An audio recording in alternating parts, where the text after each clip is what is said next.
Bien, bonjour et bienvenue dans cette capsule sur les représentations possibles dans MyGrid.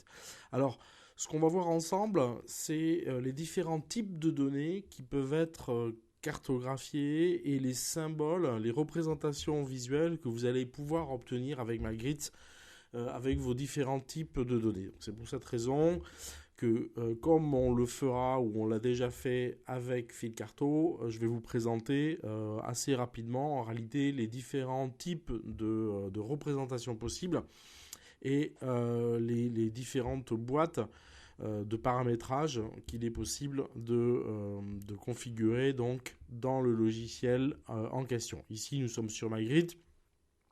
Donc nous allons commencer ici par les données qualitatives.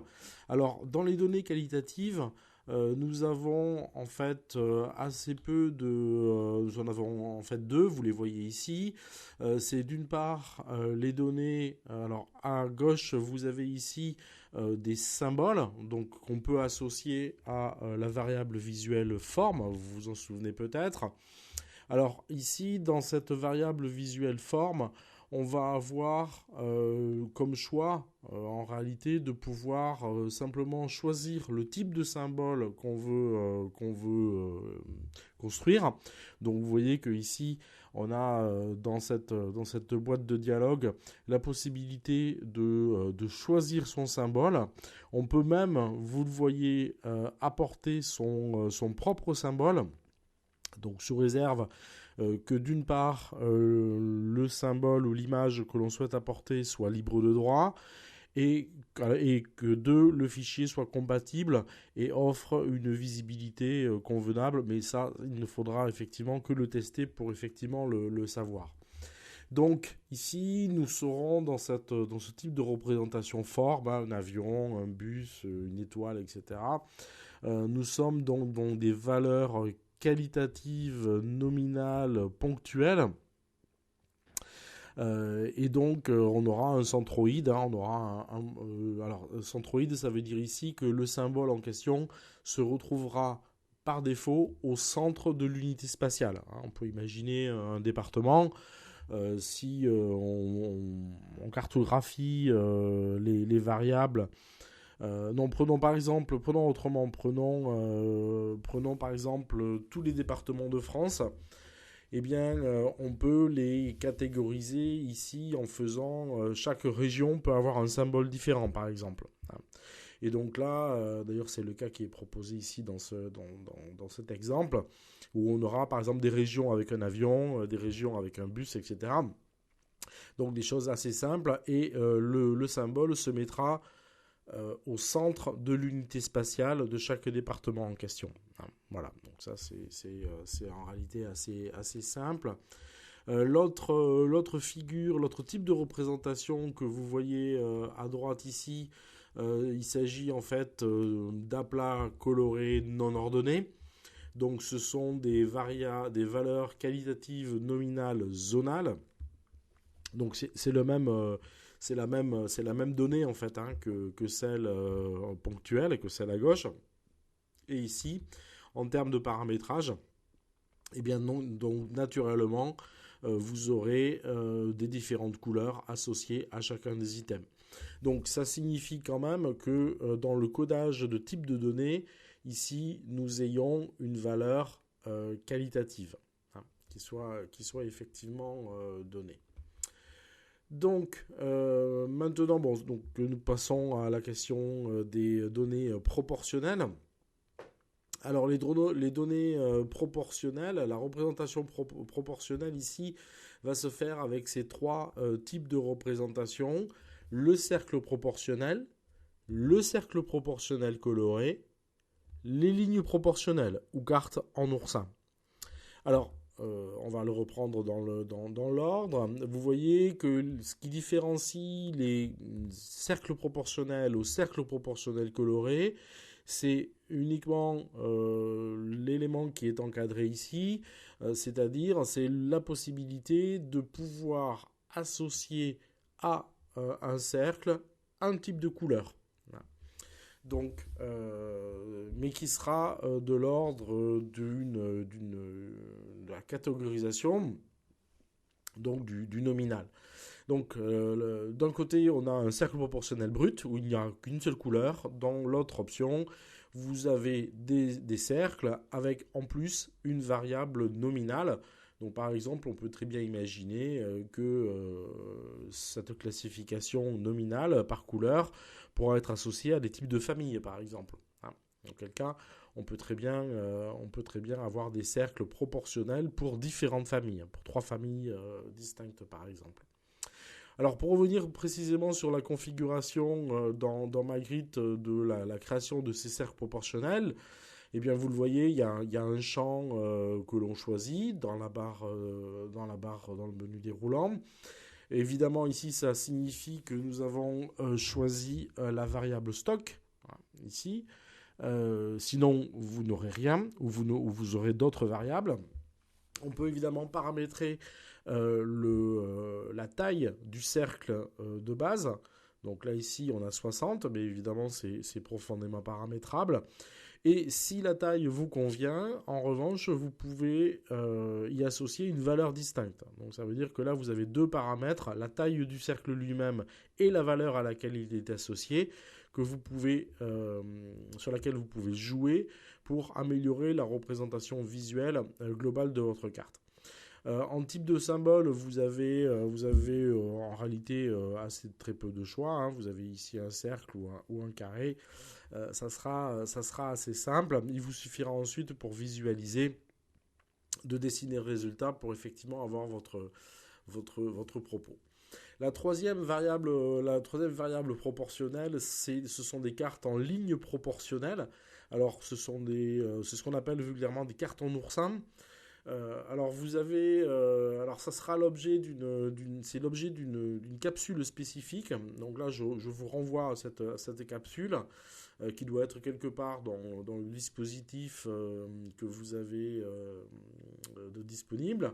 Alors, pour le dire très simplement ici quand même, des cartes en ligne proportionnelle ne se proposent pas par défaut dans Magritte pour une bonne et simple raison, c'est que vous devez disposer d'un fichier spécifique qui est structuré spécifiquement à cette représentation-là. Donc on ne peut pas en fait représenter directement des lignes proportionnelles à partir d'un fichier classique tel que vous l'avez basiquement dans Magritte. Donc il faut créer un fichier spécifique que l'on apporte dans Magritte et qui va vous permettre d'avoir un champ origine, donc c'est là d'où va partir la ligne, un champ destination, c'est là où va arriver donc la ligne, un champ intensité, donc qui correspondra en réalité à l'épaisseur de la ligne. Donc on va avoir des épaisseurs, des variables visuelles taille, hein, qui vont varier en fonction de ce champ intensité.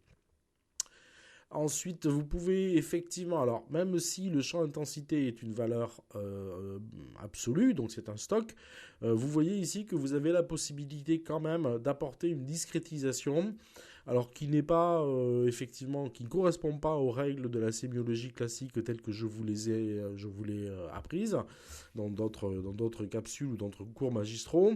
Mais effectivement, ici, vous avez cette possibilité-là. Il suffira donc de cliquer sur dessiner le résultat pour obtenir votre carte, vos lignes proportionnelles qui, je vous l'indique, n'auront pas de flèche à la pointe de chaque ligne. Ça signifie qu'en fait, il vous faudra ensuite, dans un cadre d'une mise en page, on le verra ensuite dans une capsule suivante, effectivement, il faudra les rajouter les flèches, rajouter les pointes pour effectivement que l'on puisse observer le sens de diffusion du phénomène, parce que tel que le propose Magritte et d'ailleurs Phil Carto, on n'a pas de pointe à notre ligne, ce qui permettrait de faire une flèche.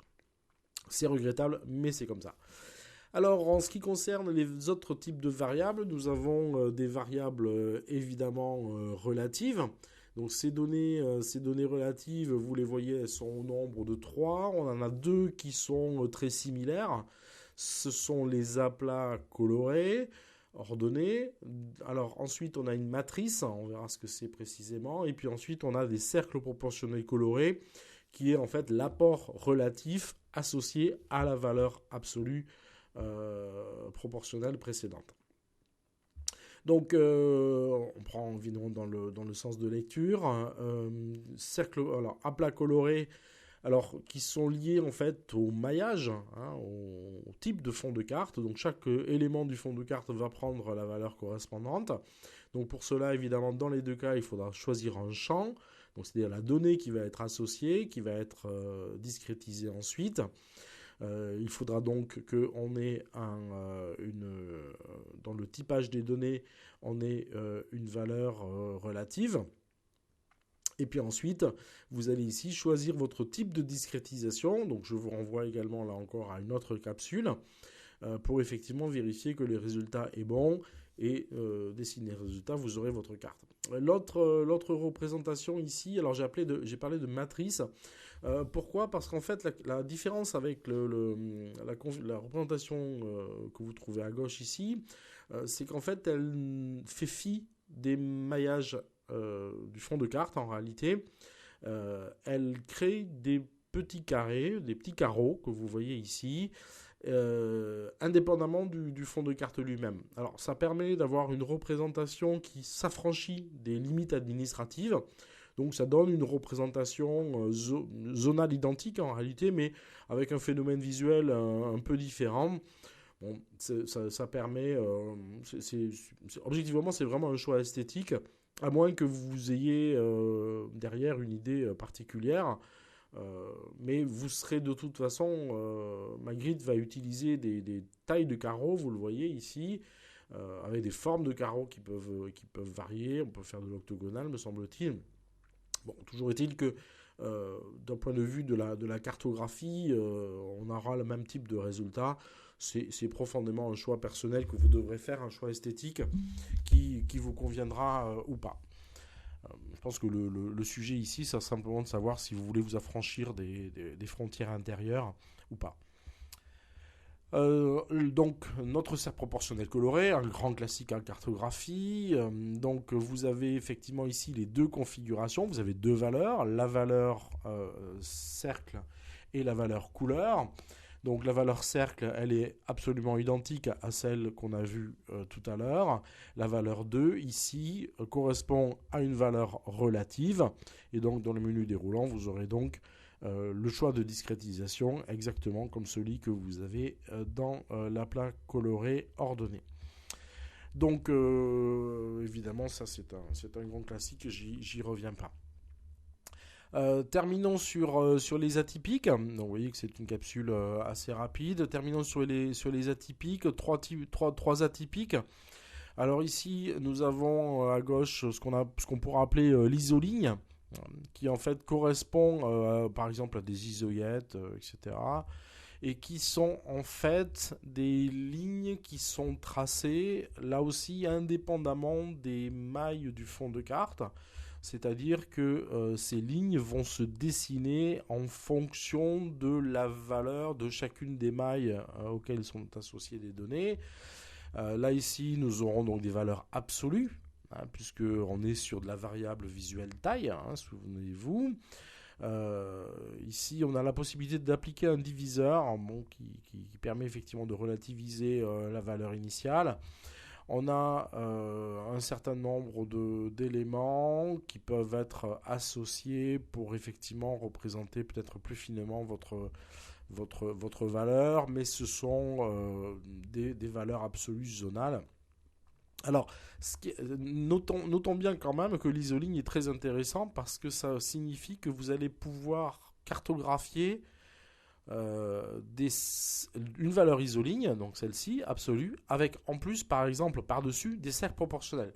Donc c'est une des rares solutions qui existent aujourd'hui en cartographie pour effectivement représenter sur une même carte deux valeurs absolues l'une sur l'autre.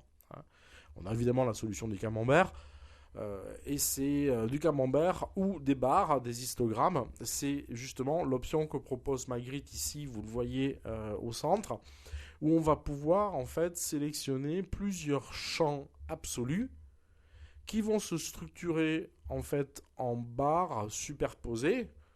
Alors là, ici, ce ne sont pas des barres en tant que telles, vous voyez que ce sont des points qui représentent chacun X unités.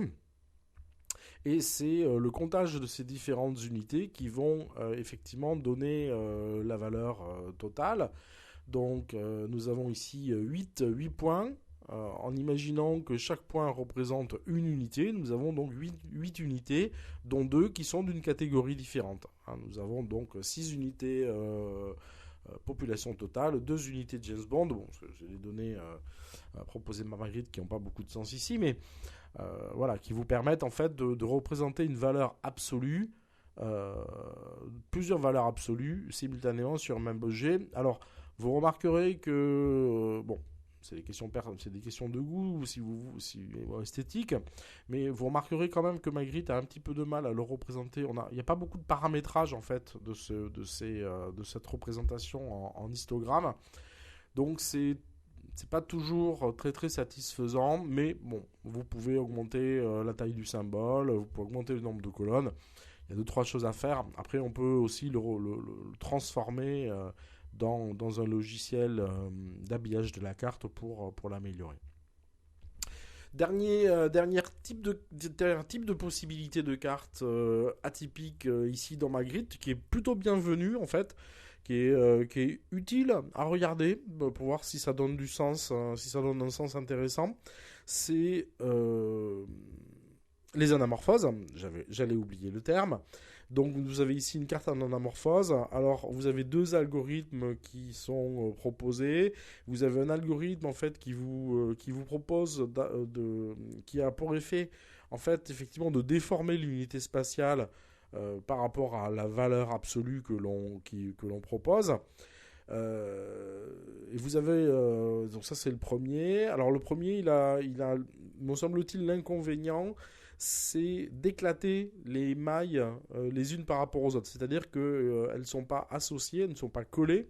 Donc ce qui parfois a tendance à représenter des choses très disjointes et qui ne permet pas visuellement de reconstituer en fait le continent en tant que tel. Alors, vous le verrez par vous-même, vous l'essaierez. Le second algorithme, Olson, me paraît plus pertinent parce qu'il associe, il jointe les unités déformées les unes aux autres, ce qui permet de reconstituer par exemple visuellement l'Afrique ou même l'Europe ou enfin quelques continents que ce soit d'ailleurs. Et ce qui est quand même un peu plus réaliste qu'une vision éclatée qui, de mon point de vue, est pas toujours très efficace en termes de lisibilité. Voilà, j'en ai terminé pour cette capsule sur les différents types de représentations possibles dans Magritte. Merci